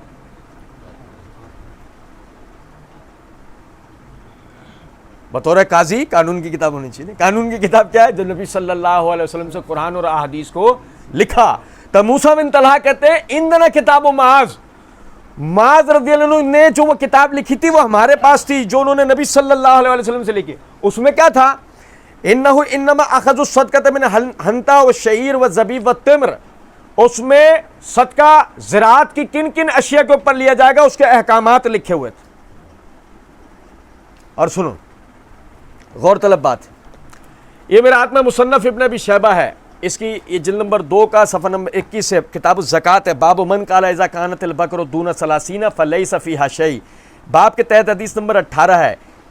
نعیم ابن سلامہ وہ کہتے ہیں کہ عمر بن عبدالعزیز رحمۃ اللہ علیہ کی مہر لگی ہوئی وہ ایک کتاب. کون سی کتاب؟ مہر کس کی لگی ہوئی؟ امیر المومنین عمر بن عبدالعزیز رحمۃ اللہ علیہ کی مہر لگی ہوئی کتاب، وہ ہمارے پاس آئی. ہم نے اس کو جب کھولا دیکھا، وہ کتاب تھی کتب بہا ان رسول اللہ صلی اللہ علیہ وسلم کتب بہا الی معاذ. یہ وہ کتاب تھی جو نبی صلی اللہ علیہ وسلم نے معاذ رضی اللہ تعالیٰ عنہ کے لیے لکھوائی تھی. معاذ رضی اللہ تعالیٰ عنہ کے لیے اس کو باقاعدہ لکھوایا گیا تھا. فقال نعیم فقرت، کہا کہ پڑھو، ہمارے سامنے پڑھو اس کو. تو وہ اس کے اندر وہ احکامات جیسا بھی پچھلے سندار کتنے والی روایت کے والے سے بھی ہم نے پڑھا، اسی طریقے سے قربانی کے جانور یا سواری کے جو جانور، کھیتی باڑی کے جانور ہیں، ان میں زکوٰۃ و صدقات کے احکامات کیا ہوں گے، پھر اس کی تفصیل وہ آگے بتا رہے ہیں کہ اس کے اندر وہ لکھی ہوئی انہوں نے ہمارے سامنے پڑھی. علی رضی اللہ تعالیٰ عنہ نے لکھا، عبداللہ بن عباس نے لکھا، حسن بن علی نے لکھا، عمر بن الخطاب نے لکھا، ابو ہریرہ نے لکھا، عبداللہ بن عمر بن عاص نے لکھا، عبداللہ بن عمر نے لکھا، معاذ نے لکھا. اور سنو ذرا بات،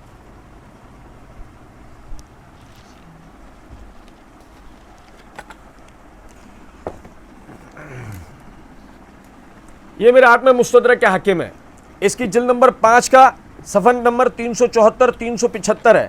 یہ حدیث نمبر ہے 6452 کہ معبد بن ہلال فرماتے ہیں کہ سیدنا انس بن مالک رضی اللہ تعالیٰ عنہ سے ہم جب بہت زیادہ اصرار کرتے تو وہ اپنے پاس موجود ایک کتاب ہمارے لیے نکال لیتے. کون؟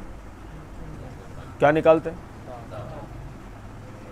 اور فرماتے کیونکہ اصرار کرنے والے نے اصرار اسی کے لیے تو کیا ہے. بھائی میں آپ کو ابھی ذرا سمجھو ذرا بات کو. میں اگر آپ سے کہوں کہ یہ جو میرے ہاتھ میں کتاب ہے یہ وہ ہے جو عثمان رضی اللہ تعالیٰ عنہ نے اپنے ہاتھ سے لکھوایا, یہ اپنے ہاتھ سے لکھا, آپ مجھ سے دیکھنا چاہو گے نہیں دیکھنا چاہو گے؟ بھائی میرے وہ الگ بات ہے, مرزا نے بہت زہر پھیلا دیا ہے, لیکن ویسے اگر مثال طور پہ آدمی کے اندر دینی غیرت و اہمیت اگر نہ مری ہو تو پھر اگر مثال صحابہ کرام رضوان اللہ علیہم اجمعین کی باقیات میں سے کسی چیز کا اگر آپ کے آگے ذکر کیا جائے کہ بھائی یہ چیز ہے, آپ سے ایک نظر دیکھنا چاہیں گے نہیں دیکھنا چاہیں گے؟ انس بن مالک رضی اللہ تعالیٰ عنہ سے بار بار اصرار کرتے تھے, وہ کہتے ہیں کہ ہم جب بھی ان کے آگے اصرار کرتے کہ رسول اللہ صلی اللہ علیہ وسلم سے جو احادیث آپ نے لکھی ہمیں بھی ایک نظر انہیں دکھائیں, تو وہ کتاب نکالتے اور کہتے ہیں یہ وہ روایات ہیں جو میں نے نبی صلی اللہ علیہ وسلم سے بذات خود سنی ہیں, میں نے انہیں لکھا اور سنو آگے. اس کے بعد پرویز نیپال سے بھی اٹھ کے نہیں آئے گا, اور میں نے اسے لکھنے کے بعد نبی صلی اللہ علیہ وسلم سے چیک کروایا. او بھائی میرے, صرف یاد نہیں کیا, صرف لکھا نہیں, لکھا اور اس کے بعد نبی صلی اللہ علیہ وسلم کو, کیونکہ آپ لکھنا پڑھنا تو نہیں جانتے تھے, پھر آپ کیا کہ پڑھ کے سنے کہ اللہ کے رسول صلی اللہ علیہ وسلم میں نے لکھا صحیح ہے, آپ کہتے صحیح ہے, انس بن مالک کے رہنے دیتے. اب بھائی میرے کچھ سمجھ میں آ رہی ہے بات یا نہیں؟ انس بن مالک رضی اللہ عنہ نے بھی احادیث کو لکھا.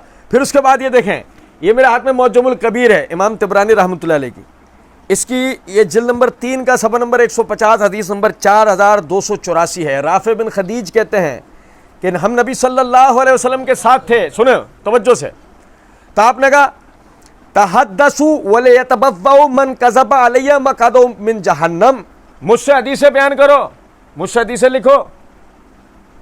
بھائی میرے مجھ سے حدیثیں بیان کرو, مجھ سے حدیثیں لکھو, میرے نام سے جھوٹ مت بولنا کیونکہ جس نے میرے نام سے جھوٹ بولا وہ جہنم میں جائے گا. میرے نام سے جھوٹ مت بولنا کیونکہ جس نے میرے نام سے جھوٹ بولا وہ جہنم میں جائے گا. قلت یا رسول اللہ ہے انا نسمع منک اشیاء فنکتبها, اللہ کے رسول صلی اللہ علیہ وسلم ہم تو آپ سے جو کچھ بھی سنتے ہیں وہ لکھ لیتے ہیں. وہ عبداللہ بن عمر بن عاص بھی یہی کر رہے تھے, سب نے ایسا کیا ہے. سنو ذرا بات کو. رافع بن خدیج ڈر گئے, بات اتنی سخت ہے, مجھ سے حدیث بیان کرو مگر میرے نام پر جھوٹ نہیں بولنا, مفہوم حدیث ہے, ایسا کوئی سلسلہ نہیں کرنا. فرمایا کہ اللہ کے رسول ہم تو آپ سے ہر بات لکھ لیتے ہیں. فقال اکتبوا ولا حرج, میری ہر حدیث کو لکھو اس میں کیا حرج ہے, مگر میرے نام سے جھوٹ مت بولو. اکتبوا, میں جو بھی بیان کروں اسے لکھو, ولا حرج, اس میں حرج نہیں ہے کہ تم میں جو بیان کرتا ہوں اسے لکھو نہیں. نبی صلی اللہ علیہ وسلم نے قرآن لکھوایا, صحابہ نے لکھا, خلفائے راشدین نے اکٹھا کیا, خلفائے راشدین نے اکٹھا کیا بالترتیب قرآن کو, باقاعدہ سورتوں کی ترتیب سے, آیتوں کی ترتیب سے, پاروں کی ترتیب سے انہیں اکٹھا کیا گیا. انہوں نے اپنی ذمہ داریوں کو پورا کیا, احادیث کی کتابیں لکھی اور بڑی تعداد کے اندر لکھی گئیں. آپ یقین کریں میں نے آپ کے آگے 10 حوالے بیان کیے میرے بھائی.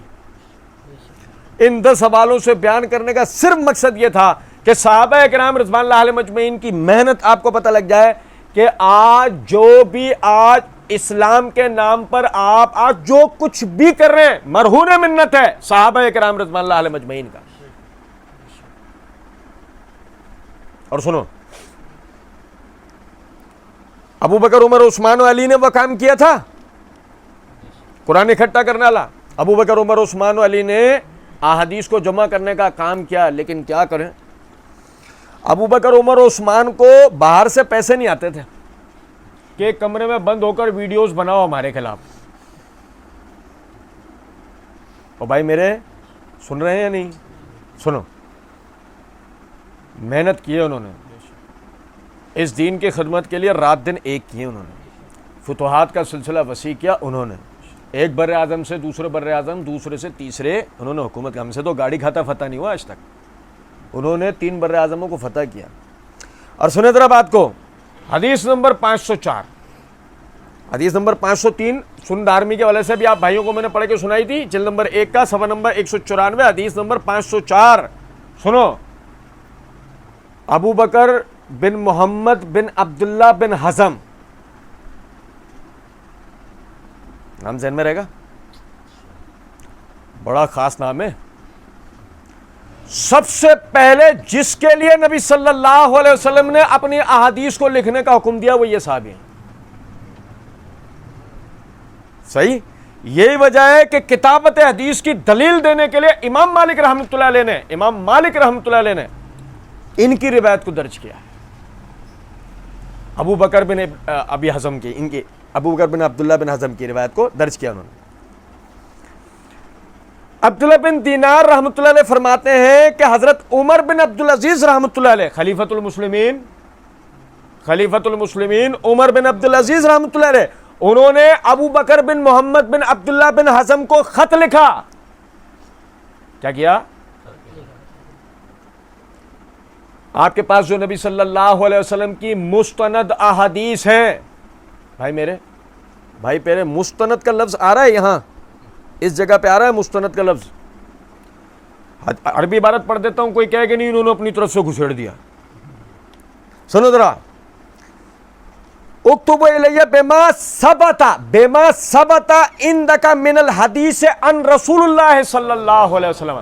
نبی صلی اللہ علیہ وسلم کی احادیث میں سے جو کچھ آپ کے پاس ثابت ہے، ہمیں اس کو عام لفظ میں، ایک لفظ میں جو کہتے ہیں وہ کہتے ہیں مستند احادیث. آج ہے نا، یہ بڑی غور طلب بات ہے. صحابہ تابعین کا عمومی مزاج ضعیف روایات نہ تو بیان کرنے کا تھا نہ لکھنے کا. ہمارا اللہ کہہ رہا ہے یہ کیا صحیح ضعیف تم اپنے لیے اوپر آ جائے تو صحیح ضعیف کی بحث میں گزار. ان کا مزاج ہی نہیں تھا. یہ تو بعد میں اپنی لولی لنگڑی باتوں کو سنبھالنے کے لیے یہ ضعیف من گھڑت یا تو روایتیں لی گئیں یا بنائی گئیں. تفصیل کا یہ مطلب یہ وقت نہیں ہے. عبداللہ بن دینار کہتے ہیں عمر بن عبدالعزیز رحمۃ اللہ علیہ نے ابو بکر بن محمد بن عبداللہ بن ابی حزم کو خط لکھا کہ آپ کے نزدیک آپ کے پاس جو نبی صلی اللہ علیہ وسلم کی مستند احادیث موجود ہیں، آپ وہ لکھ کر ہمارے پاس بھجوائیں. اور امرہ کی احادیث بھی بھجوائیں. دوسری ایک اور صحابی ہیں، ان کی بھی روایات ہمیں بھجوائیں، کیونکہ مجھے ڈر ہے آپ لوگوں کو کچھ ہوا تو یہ علم بھی رخصت ہو جائے گا. او بھائی میرے سنو، ابو بکر عمر عثمان علی قرآن اکٹھا کرواتے ہیں اور عمر یعنی کہ کتابی شکل میں پہنچاتے ہیں، بالکل بااسلوب ترتیب پوری خوبی کے ساتھ. پچھلا درس آپ بھائیوں کو یاد ہوگا. اور پھر عمر بن عبدالعزیز رحمۃ اللہ علیہ کے زمانے تک آ کے وہ سب کام، پہلا اسٹیج مکمل ہو چکا ہے، دوسرے اسٹیج کی طرف ہم جا چکے ہیں. اب باقاعدہ احادیث کی کتابیں ترتیب سے مرتب کی جا رہی ہیں اور لکھی گئی کتاب موطا امام مالک. عمر بن عبدالعزیز رحمۃ اللہ علیہ کے زمانے میں پہلی حدیث کی کتاب، عمر بن عبدالعزیز رحمۃ اللہ علیہ کے زمانے میں جو پہلی حدیث کی کتاب لکھی گئی وہ کون سی کتاب ہے؟ موطا امام مالک. الحمدللہ ہمارے پاس لائبریری میں موجود ہے. میرا یہاں پر بیان کرنے کا مقصد اس بات سے یہ ہے، علی نے لکھا، حسن نے لکھوایا، عبداللہ بن عباس نے لکھا اور لکھوایا. سنو ذرا بات کو. ابو ہریرہ نے لکھا، عمر بن الخطاب نے لکھا، عبداللہ بن عمر بن عاص نے لکھا، عبداللہ بن عمر نے لکھا، انس بن مالک نے لکھا، رافع بن خدیج نے لکھا. صحابہ کرام رضوان اللہ علیہم اجمعین ان احادیث کو سب نے اپنے اپنے پاس لکھا. اور پھر عمر بن عبدالعزیز رحمۃ اللہ علیہ نے پوری محنت کے ساتھ ان سب کو ایک جگہ پر اکٹھا کروایا. اللہ تعالیٰ کے فضل و کرم سے یہ قرآن اور حدیث آج ہم تک بحسن و خوبی پہنچا. ہمارے بزرگوں کی محنت ہے، یہ ان کی محنت ہے رات دن کی. اور اس کے بعد یہ آخری حوالہ آپ بھائیوں کے سامنے پڑھ رہا ہوں. امام عبد الرحمن بن ابو حاتم رازی رحمۃ اللہ علیہ کی الجرح والتعدیل، اس کی یہ جلد نمبر 1 کے صفحہ نمبر 55 پہ بہت طویل صحابہ کرام رضوان اللہ علیہم اجمعین کی قرآن اور حدیث کے حوالے سے محنتوں کا بہت طویل ایک ذکر کرنے کے بعد ابو حاتم عبد الرحمن بن ابی حاتم رازی رحمۃ اللہ علیہ کہتے ہیں ثم تفرقت الصحابہ رضی اللہ عنہم فی النواحی والامصار والثغور. صحابہ نے دین کے لیے سیکھ کے لکھ کے سارے کام کرنے کے بعد کیا کیا؟ اس کے بعد صحابہ دیہاتوں میں، گاؤں میں، شہروں میں، قصبوں میں پھیل گئے. وفی فتوح البلدان والمغازی والامارت والقضاء والاحکام، اور پھر آپ نے لوگوں کو سکھایا شہروں کو فتح کرنا، جہاد کرنا، خلافت. کیا کہہ دیا؟ یہ کیا کہہ دیا؟ کوئی فتویٰ نہ لگ جائے. نہیں سمجھ رہے کچھ بات؟ صحابہ نے سکھایا خلافت کو، والقضاء والاحکام، اور یہ قضاء کے معاملات اور احکام کے معاملات، یہ آج جو ہم شرعی احکامات پہ جو عمل کرتے ہیں، صحیح. فوسع کل واحد منہم فی ناحیۃ وبالبلد الذی ہوا بہ. اللہ کا بندہ بیچارہ جس جگہ پہنچا اپنی پوری زندگی اسی شہر اور خطے کی تعمیر اور ترقی اور اس کے لوگوں کی تربیت میں لگا دی. ہمارا اللہ کہہ رہا ہے 40 دن کے لیے چلو، اور پھر کر کے کیا ہو، 6 کلمے سکھا کر آ جاؤ بس. پھر کیا ہو، پھر قادیانی جائیں اسے قادیانی بنا کر آ جائیں، پھر فلاں جائیں فلاں اس کے ساتھ یہ کر دیں فلاں کر دیں. اچھا وہ تو ٹھیک ہے سب سارا معاملہ، یہ بتاؤ اپنے علاقے کی مسجد ساری فل ہوئی؟ نہیں، پھر باہر کیوں جا رہے ہو؟ وانذر عشیرتک الاقربین، سب سے پہلے اپنے قریبی رشتہ داروں کو ڈراؤ، سب سے پہلے اپنے قریبی لوگوں کو سمجھاؤ. یار میری بات یاد رکھیے گا، عوام حکمران کے دین پر ہوتی ہے، عوام معذرت کے ساتھ عوام حکمران کے دین پر ہوتی ہے، اور کم پڑھا لکھا آدمی زیادہ پڑھے لکھے کے دین پر ہوتا ہے. نہیں ہے ایسا؟ جمعہ جمعہ 8 دن یہ اتنے بڑے عالم صاحب یہ غلط بول رہے ہیں، کم پڑھا لکھا. اور میں نے لفظ جاہل استعمال نہیں کیا بھائی معذرت کے ساتھ، اس لیے استعمال نہیں کیا کیونکہ جاہل نہیں ہوتا کوئی بھی، خواہ اپنے آپ کو جاہل بنا رہتا ہے. کم پڑھا لکھا زیادہ پڑھے لکھے کی نہیں سمجھے ہو کچھ بات کو. آپ سارے شہر والوں کو دین سکھا دو، دیہاتیوں کو خود دین آ جائے گا. بھول جاؤ کہ دیہاتیوں کو دین نہیں آ رہا، کلمہ نہیں آ رہا، روزہ نہیں آ رہا، نماز نہیں آ رہی، زکوٰۃ نہیں آ رہی. آپ سارے شہر کو دین سکھاؤ، دیکھو کیسے دیہاتی دین سیکھتے ہیں. یہاں صورتحال یہ ہے، کمیونزم، لبرلزم، سیکولرزم، فیمنزم، دنیا کی کوئی ضلالت ایسی نہیں ہے جو ہمارے شہروں میں نہ آ چکی ہو. ہم گاؤں دیہاتوں کا رخ کر رہے ہیں. سبحان اللہ. یہ تو خیر ایک الگ موضوع ہے، میں صرف ایک نقطہ آپ کو بتانا چاہ رہا ہوں، سمجھیں ذرا بات. وہ کہتے ہیں صحابہ پھیل گئے ہر دیہات علاقے سب ادھر، اور پھر کیا ہوا، اللہ کا بندہ جس علاقے جس شہر پہنچا وہیں بس گیا. وہاں کے لوگوں کی تعمیر و ترقی، تعلیم و تربیت ان کے لیے وہیں رہ گیا. وہ ما واؤ حفظہ ان رسول اللہ صلی اللہ علیہ وسلم، پھر حق ادا کیا اس نے جو کچھ نبی صلی اللہ علیہ وسلم سے سیکھا تھا.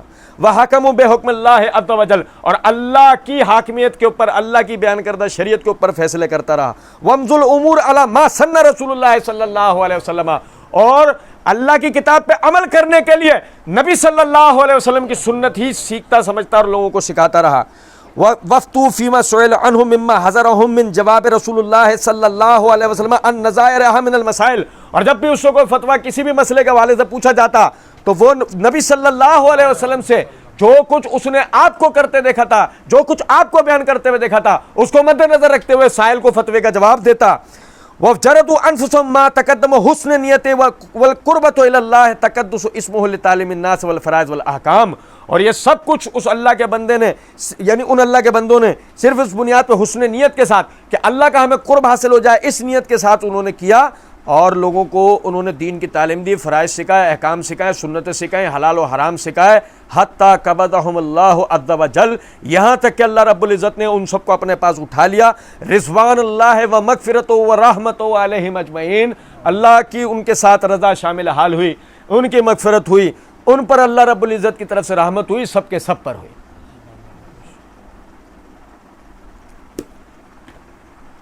صحابہ کرام رضوان اللہ علیہم اجمعین اس دین کے بنیادی راوی، اس دین کے سب سے پہلے محافظ، اس دین کے سب سے پہلے داعی، اس دین کے سب سے پہلے مبلغ، اس دین کے سب سے پہلے مفتی، اس دین کے سب سے پہلے عالم. انشاءاللہ ہم اگلے درس میں پڑھیں گے کہ صحابہ کرام رضوان اللہ علیہم اجمعین پر اعتراض کیوں ہوتا ہے، اور جب ہم اس کو پڑھیں گے تو انشاءاللہ ہمیں بات سمجھ میں آئے گی کہ صحابہ کرام رضوان اللہ علیہم اجمعین پر اعتراض کرنا اصل مقصد نہیں ہے. اصل پریشانی ہے اس دین کا محفوظ ہو جانا۔ اللہ رب العزت سمجھنے اور عمل کرنے کی توفیق دے۔ وما علینا الا البلاغ۔ بھائیوں کے لیے ایک عدد اعلان ہے، بھائی توجہ سے سن لیجئے گا، بہت توجہ۔ پیر کو درس نہیں ہوگا، اتوار کو درس ہوگا۔ اگلا جو درس ہے، آئندہ جو درس ہے جو ہمارا پیر کو ہونا تھا، وہ پیر کو نہیں ہوگا، اتوار کو ہوگا۔ ہفتہ اور پیر لائبریری بند رہے گی، ٹھیک ہے؟